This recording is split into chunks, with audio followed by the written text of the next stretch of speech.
Ancient Persia. Fearless, formidable, unrelenting. For ages, shrouded in mystery. An empire unparalleled in conquest and riches.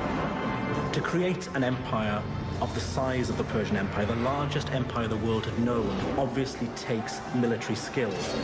From North Africa to Asia, it was a civilization driven by a dynasty of extraordinary rulers, ambitious and all-powerful. Cyrus the Great is one of the few who deserves to be called the Great. The Persian Empire created some of the most astonishing feats of engineering the world has ever seen. Magnificent palaces that rose up from barren desert. Roadways, bridges, and canals. Everyone has heard of the Suez Canal, but how many have heard of Darius's Canal? But dark clouds were on the horizon. An ancient rivalry with Greece would erupt into an epic clash that changed the course of history and shaped the Western world for thousands of years to come.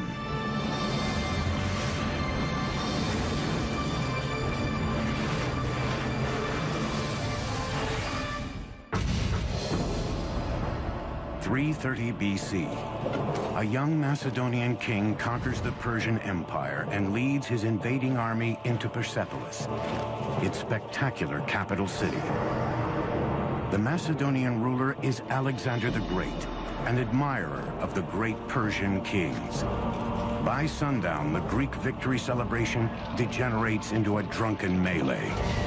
By sunup, Persepolis, the crown jewel of the Persian Empire, with palaces unrivaled anywhere in the world, is burned to the ground.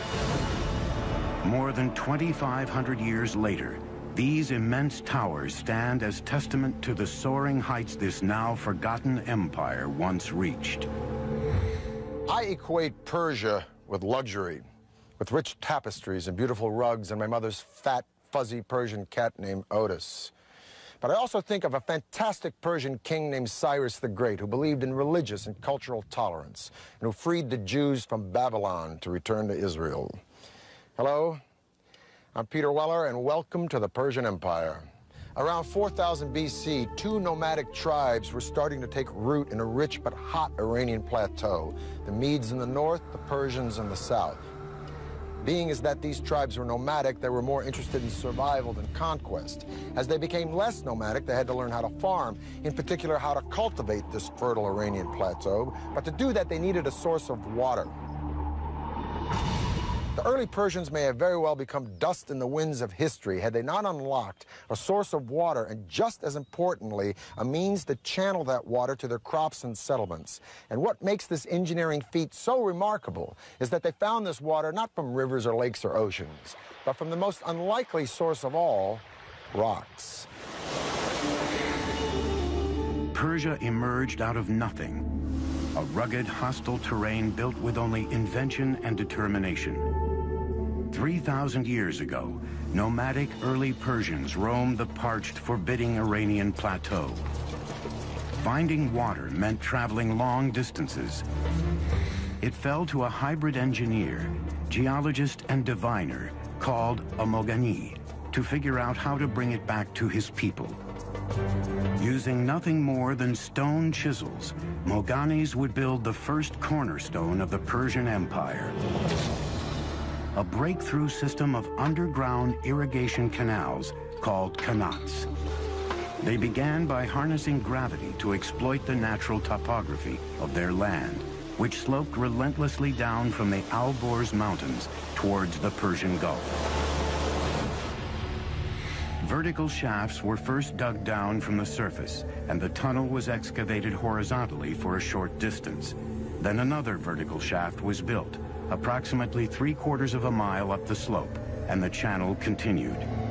It can be sometimes 20, 30, 40 kilometers away, so it's a very skilled operation, to the point where the gradient of the water channel meets the aquifer, or the groundwater, sloping up at the point where the mountains begin.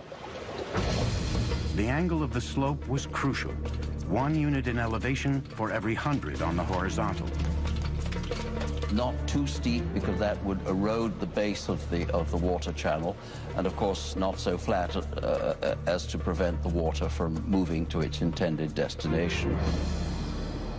2,000 years before Rome's legendary aqueducts, the Persians were channeling massive amounts of water over long distances. In hot, dry climates, with minimal loss due to leakage or evaporation. Water means food. But the engineering technology to locate that water and move it was a carrot that the Persians were dangling in front of their neighbors. Around 700 BC, all of these tribes were united under one legendary figure named Achaemenes, who founded a dynasty. But this dynasty thrived and flourished under one guy, a guy I would have liked to have met, named Cyrus the Great.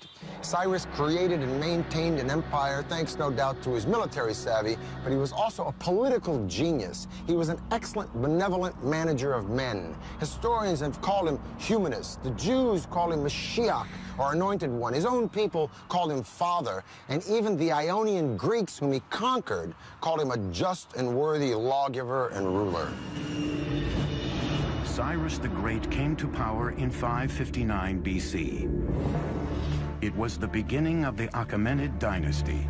Their reign would change the course of history and redefine architectural possibility. If you're looking at the greatest personages in history who have affected the world, Cyrus the Great is one of the few who deserves that epithet, the one who deserves to be called the Great. The empire over which Cyrus ruled was the largest the ancient world had ever seen, and may be to this day the largest empire ever.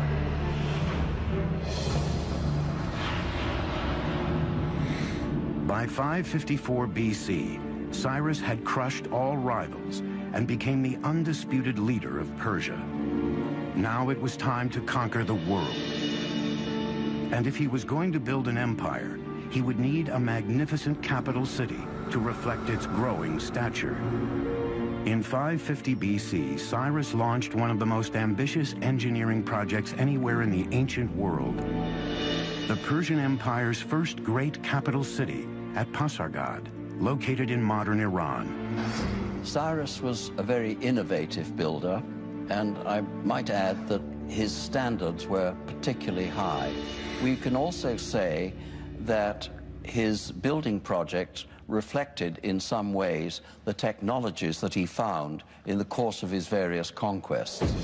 Like the Romans centuries later, the Persians were borrowers. They took the best and most advanced ideas from the cultures they conquered, then developed them even further into technologies uniquely their own. The art and engineering of Pasargad drew on influences as far-flung as Assyria, Egypt, and Asia Minor, thousands of miles away. There were stone workers, woodworkers, brick makers, relief makers, and we know that these were people often imported from all over the empire. Today, over 2,500 years later, crumbling ruins are the only remnants of what was once here, Persia's first shining capital city. Pasargad's showpiece was its two magnificent palaces, surrounded by a majestic park and vast formal gardens. Among them, the first known appearance of the astonishing Paradisia, the four-quartered walled Persian gardens.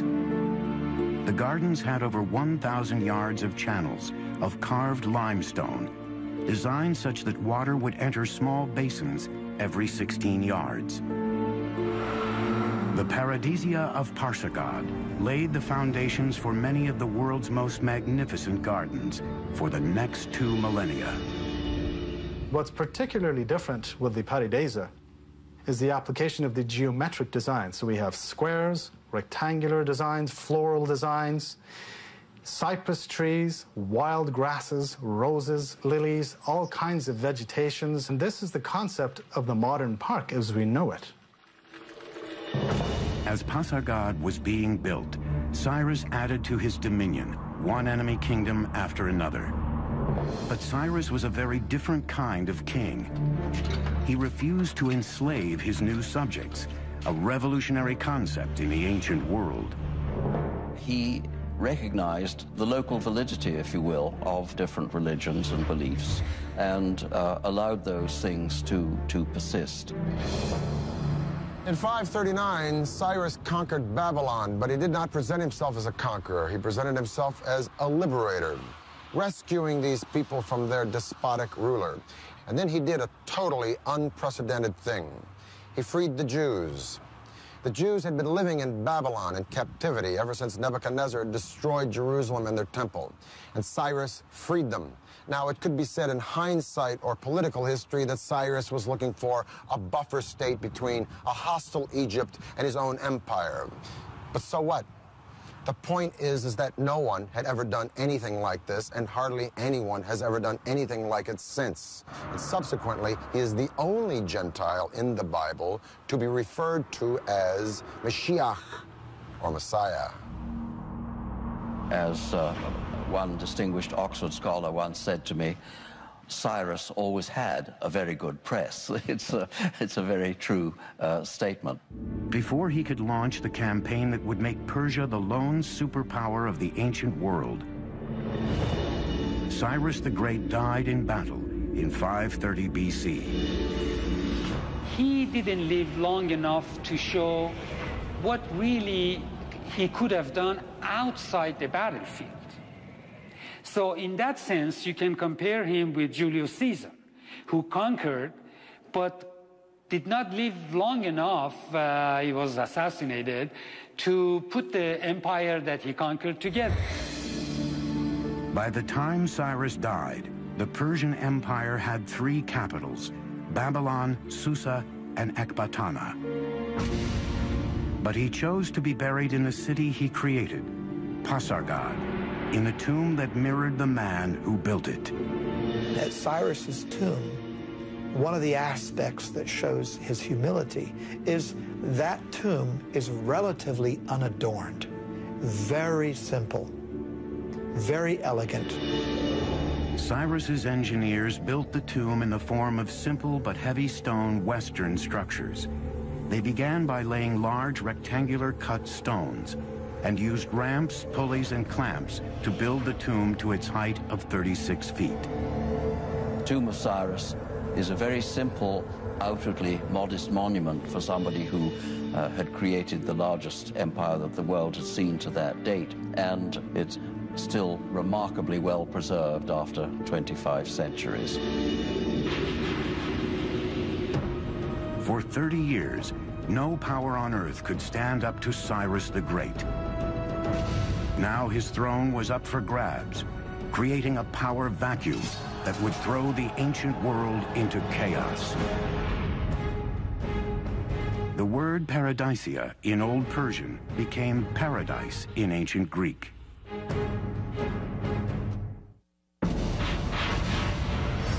(530 BC). Cyrus the Great, the architect of the greatest empire the world had ever known, is dead. For Persia, its future now hung in the balance.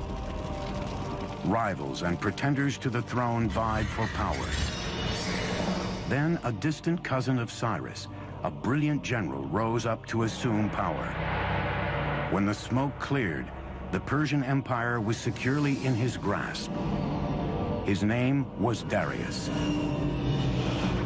And he would become arguably the greatest Persian king and one of the greatest builders of all time. Darius hit the ground running. He began by rebuilding the old capital of Susa with brand new palaces adorned in glazed brick. Today, the magnificence of the capital Susa is even found in the Bible. When the Greeks talk about Persian palaces, for example, they routinely mention Susa. When the Old Testament book of Esther talks about Persian palaces, it's Susa that they mention. But the new king of Persia wanted a ceremonial capital all his own. 518 BC, Darius launched one of the most ambitious construction projects of the ancient world. Located near the modern city of Shiraz, it would become known as Persepolis, or Persian city in Greek. All of the palaces rose from a vast stone platform designed to enhance the stature of the empire. The terrace square is huge, over 125,000 square meters. And he had to modify the landscape. His engineers had to come in and level out part of the area, and they had to build a retaining wall. He wanted it to be seen from a distance. That's exactly why you build up a terrace, so it could be viewed from afar. That makes it all the more grand and imposing. Persepolis was a colossal engineering challenge, with walls more than 60 feet high and 35 feet thick, and great halls featuring intricately designed columns. Thousands of architects, craftsmen, and laborers, along with tons of materials, were brought from the far reaches of the empire. Most ancient empires were built by massive armies of slave labor, but Darius, like Cyrus, believed in paying for the work that built Persia's palaces and monuments. Every worker was given his due, his or her due, because we also find women in the workforce as well. Depending on their skill, what the quality they brought to the work, they were paid accordingly. No expense was spared. Persepolis would be the signature monument of Persian power and glory. First of all, it's important to remember the origin of the Persians themselves. That is to say that these were a nomadic people. They lived in tented accommodation, and they would up their tents, move somewhere else, and plant their tents again. Now, as time went on, these tents became more and more elaborate affairs. And essentially what we're having at Persepolis is a tent turned into stone. The Apadana is nothing more than a stone tented building. The magnificent audience hall Darius built was called the Apadana. Each of those great monumental stone pillars are inspired by the kinds of wooden pillars that upheld a beautiful canvas roof. But now that canvas roof has turned to beautiful cedar wood instead. So the nomadic origins of the Persians gives the impetus to part of their architecture, but that's not all. The city's palaces were adorned in gold and silver, expensive tapestries, and colorful tiles. The walls were studded with carved reliefs of peaceful depictions of visiting dignitaries from conquered lands. But Persepolis' spectacular engineering achievements extended far beyond the city walls. Its intricately designed and constructed water and drainage system were unrivaled anywhere. Before the actual soil was placed in, first, Darius's engineers constructed a drainage system, plumbing, drain pipes. These would be covered. Water was also brought in along the Qanat system. But then those drain pipes, which would drain the effluents out, those were taken underground below the surface where the visitor would never see that. Even during his most ambitious projects to enhance the empire's monuments and infrastructure, Darius never stopped expanding his empire. Under the brilliant leadership of Darius, the Persian Empire grew to staggering size. It included modern Iran and Pakistan, parts of Afghanistan, Armenia, Turkey, Syria, Egypt, Lebanon, Jordan, Palestine, parts of Central Asia, all the way to northern India. And man, this is a lot of turf. To connect the farthest reaches of the empire, Darius would launch two audacious building projects. One would stretch over 1,500 miles of the Persian Empire. The other would connect the Red Sea to the Mediterranean. Creating gardens was held in such high esteem that the Persian kings wished to be remembered as gardeners.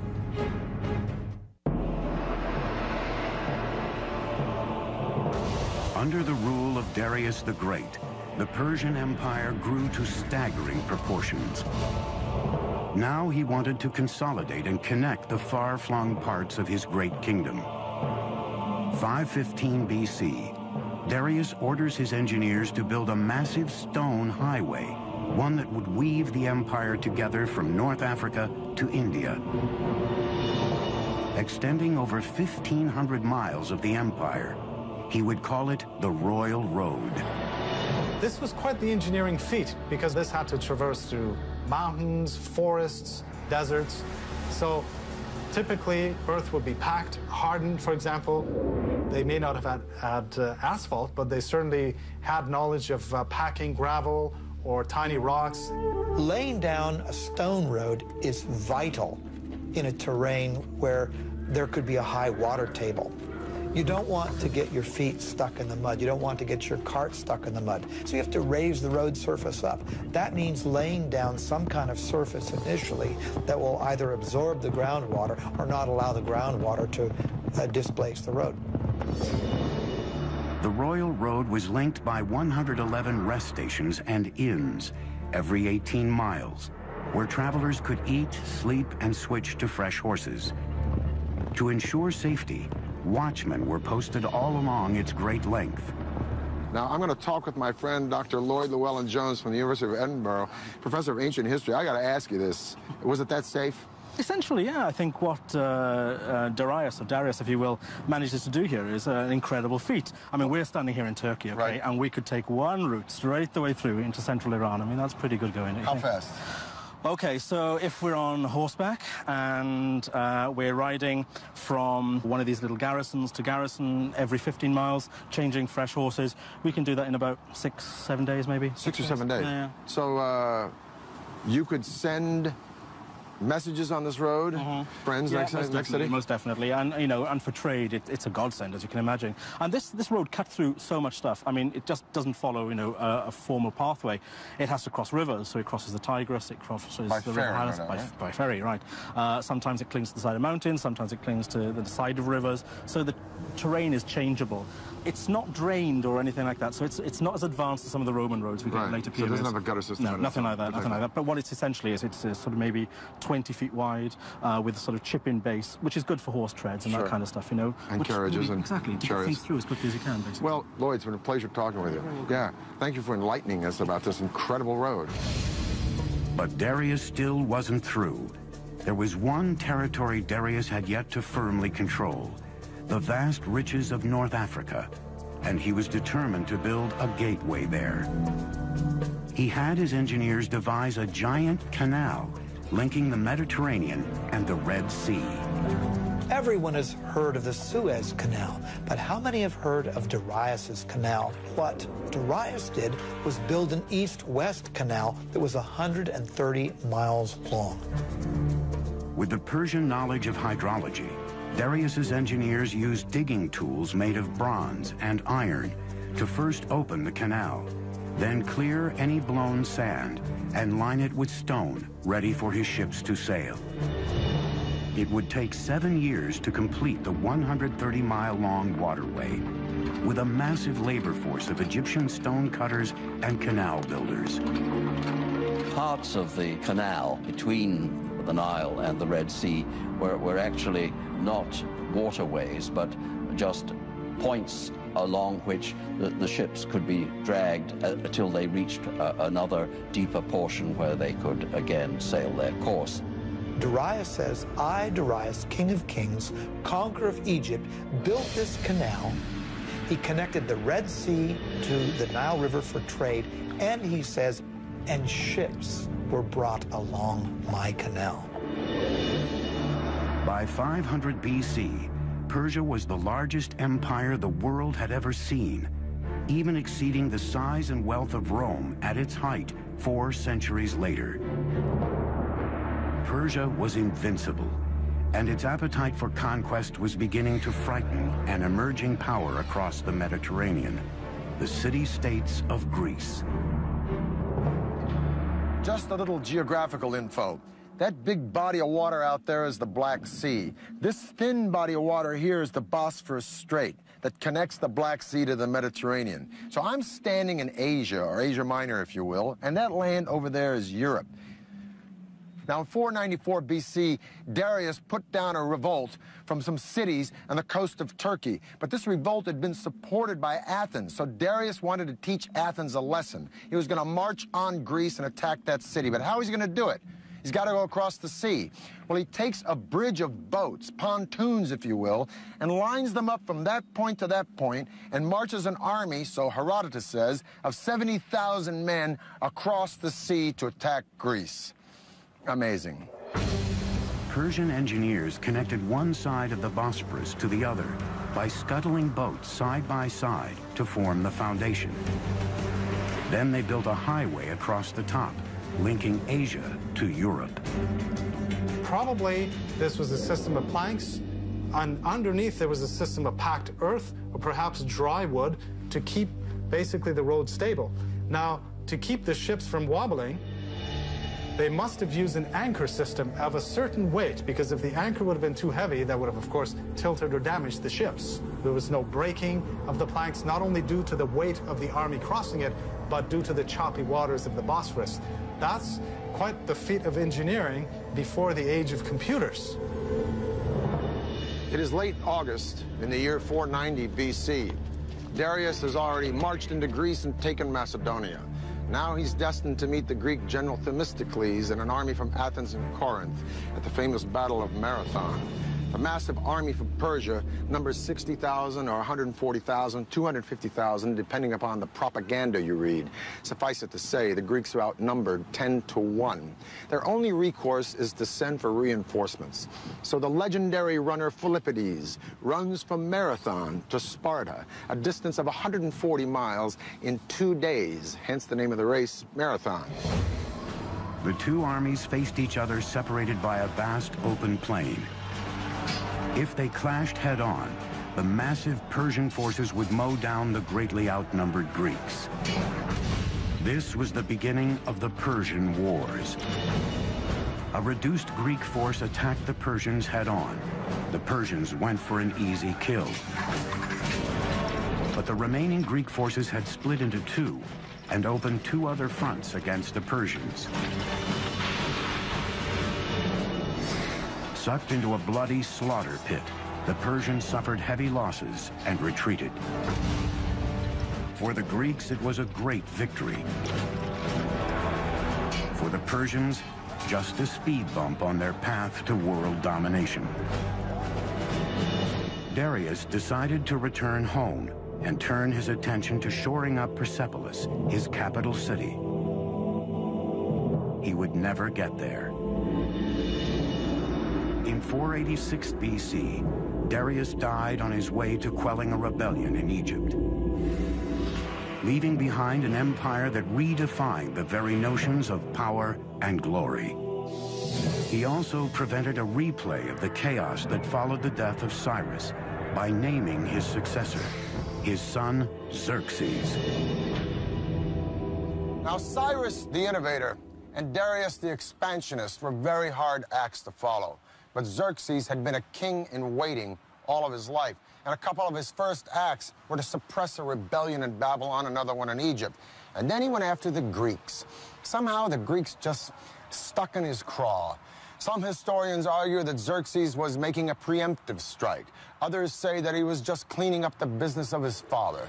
Whatever the case, the Greeks were no longer intimidated or impressed by the Persians since they'd beaten them at Marathon. And so Xerxes buddied up with the Carthaginian navy and the tip of what is now modern Tunisia, and he decided to beat the Greeks at sea. Discovered in 1931, Persepolis is one of the last archaeological excavations that dates back to the ancient world. 480 BC, the Persian Empire is at its peak, vast, immensely powerful, and incredibly rich. It's been 10 years since the Greeks defeated Darius the Great at the Battle of Marathon. His son Xerxes is now the latest absolute monarch in Persia's Achaemenid dynasty, and Xerxes wants revenge. Greece is only beginning to emerge as a force to be reckoned with, a coalition of profoundly different city-states, from democracies to dictatorships. They are united only by one creed, their hatred of Persia. The ancient world is on the verge of the Second Persian War. The outcome will lay the foundation for the modern world. Greeks traditionally called everybody except themselves barbarians. So this whole thing really between East and West started probably with the Persians and the Greeks and continued ever since. The Persian invasion of Greece would be one of the greatest collaborations of strategy and engineering in military history. The massive invasion would be a complex land-sea assault, demanding some astonishing feats of engineering. Xerxes wanted his forces to enter Greece at the isthmus of Mount Athos, but the seas there were so turbulent, the king directed his builders to dig a canal across the isthmus. With vast manpower and expertise in canal engineering, Xerxes' engineers took a mere 6 months to complete the canal across the isthmus. But the next challenge facing his generals and architects was even greater. The huge Persian army still had to cross the 1.5-mile-wide Hellespont. To this day, their solution is considered one of the most ambitious engineering projects ever conceived for a military campaign. Borrowing a page from his father's book, Xerxes ordered a double pontoon bridge built across the Hellespont. A feat of engineering that would far surpass the bridge Darius built at the Bosphorus. But what's very interesting is that 674 ships were now lined up. How were these ships kept stable? This must have been quite an engineering feat. The Bosphorus is not a very calm area. It can be quite choppy. The row of ships were kept in place with a very taut system of cables, probably 2 large cables that ran between Asia and Europe. Now remember, a large number of troops crossed this bridge, perhaps up to 240,000 troops. The ropes allowed the boat sufficient flexibility of movement in the turbulent waters. Each section of the bridge was built on 2 boats connected by planks, so the entire roadway could ride the waves, absorbing much of the surface choppiness. Persian engineers then constructed a platform across the top of the boats, then the roadway on top of that. With each wood plank, a superhighway emerged, crossing the Hellespont using battleships as the foundation. Remember, we're dealing with the hooves of tens of thousands of cavalry, including armored cavalry, which would have been much, much heavier. The ships were amazingly kept stable, so this allowed Xerxes to cross with his army into Europe and cross back when he needed to, and the ships were kept in place. And for a short period, Europe and Asia were one. 10 days later, with his bridge complete, Xerxes marched into Europe. The whole army crossed with heavy equipment, heavy cavalry, and the planks were kept in place. There was no breaking of the planks, not only due to the weight of the army crossing it, but due to the choppy waters of the Bosphorus. Xerxes' strategy was simple: overwhelm the Greeks on land and at sea with superior numbers. Once again, the Greeks were led by the great general Themistocles. He knew he couldn't beat Xerxes on land, so the entire campaign was designed to lure the Persian navy into a trap. In August of 480 BC, the 2 armies met at a spot chosen by the Greeks, Thermopylae, a mountain pass so narrow only 1 chariot at a time could get through. For days, the massive Persian army was stalled, bottlenecked on the wrong side of the pass, just as the Greeks planned. In the meantime, unseen by the Persians, Themistocles left with most of his army, leaving only a token force of 6,000 Spartans behind. Like his father before him, Xerxes was about to charge headlong into a Greek trap. When they finally broke through the narrow pass, the Persians easily destroyed the meager Spartan force Themistocles had left behind as bait and marched toward Athens. But when Xerxes reached the city, Athens was deserted. Xerxes suspected he had been duped and would make the Athenian people pay for it. For generations, tolerance for their vanquished had been the hallmark of Persian kings. not this time. In a very un-Persian-like act, Xerxes burnt Athens to the ground. The Persian king regretted it immediately, and the following morning ordered Athens rebuilt. But it was too late. The deed was done. His moment of rage would come back to haunt Persia nearly 200 years later. But this war was still far from over. At the same time, Themistocles was setting his trap that lured the massive Persian navy into the narrow bay at Salamis. Then he unleashed a surprise attack. The huge Persian fleet was caught in the naval equivalent of gridlock. They couldn't maneuver in the tiny bay, while the Greeks used their heavy triremes as battering rams to demolish the Persian ships. It was a decisive victory for the Greeks. Xerxes returned home defeated, king of a Persian empire that was no longer invincible. There is one high note in the Persian loss against the Greeks at the Battle of Salamis, one saving grace, a woman named Artemisia, the sole female Navy captain in the Persian fleet. She faked out the Greeks by ramming one of her own losing ships, and she sailed away to escape in the confusion. Her survival skills so impressed Xerxes that he was thought to have said, "My men are becoming women, and my women are becoming men." The Persian wars launched Athens into its golden age, but left the colossal Persian Empire vulnerable. It would be left to a young prince, a worshiper of Persia's great kings, to deal the empire its last blow. Humiliated by Artemisia's daring escape, the Greeks offered a huge price for her capture, but Artemisia had safely sailed home.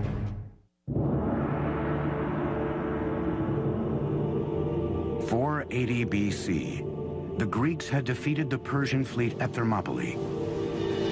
The aura of invincibility that surrounded this empire was gone. But there were still days of power and glory ahead for the Persian Empire. 15 years later, in 465 BC, the Persian king Xerxes died. Xerxes left the empire to his son, Artaxerxes, who was determined to take Persia back to its golden days. He began by turning his attention to a building project begun by his grandfather, Darius. 4 decades after it was started, Persepolis, the magnificent capital city, was still under construction. Now, Artaxerxes would oversee one of the last great engineering projects of the Persian Empire. Today, we know it as the remarkable Hall of 100 Columns. We know that the actual hall was some 200 by 200 feet, almost on the perfect square. What's remarkable with the Persepolis columns is when you look up the entire shaft, and these things raise, hundreds of feet into the air, there is not one piece of displacement whatsoever. It's a perfect vertical. They're working with what we might consider to be primitive tools, just stone mallets and bronze chisels, that's all. The fluting on the columns of Persepolis is so precise, however, that these are clearly the work of master craftsmen.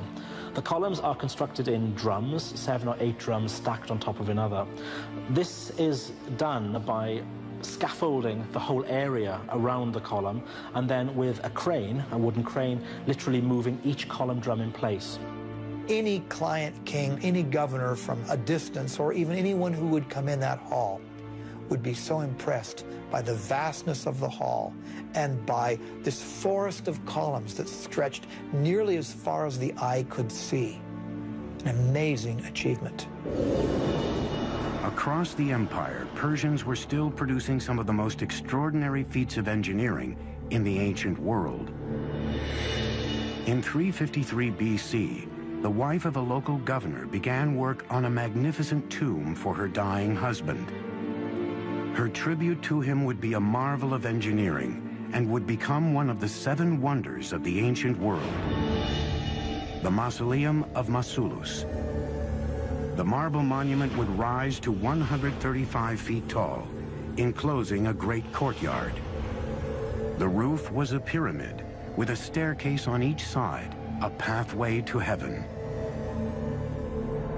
More than 2,500 years later, the tomb of U.S. President Ulysses S. Grant in New York City would be designed after the mausoleum of Mausolus. By the 4th century B.C., Persian engineering was still the finest in the world. But underneath the soaring columns and shining palaces, the empire's very foundations were crumbling. And its enemies were soon at the gate. When Athens supports a rebellion in Egypt and Greeks occupy the capital city of Memphis, Artaxerxes leaves Persepolis and his building projects, and he launches a military campaign to kick the Greeks out of Memphis and bring Egypt back under Persian control once again. It'll be the last great victory of the Persian Empire, because in 424 BC, Artaxerxes dies, leaving a power vacuum and 8 solid decades of rampant infighting and neglect. And while the Persian Empire is embroiled in internal conflict and corruption, a young Macedonian prince is studying Herodotus and the accounts of the great Persian hero Cyrus the Great. And this Macedonian prince will set his eyes on conquering the world. His name is Alexander.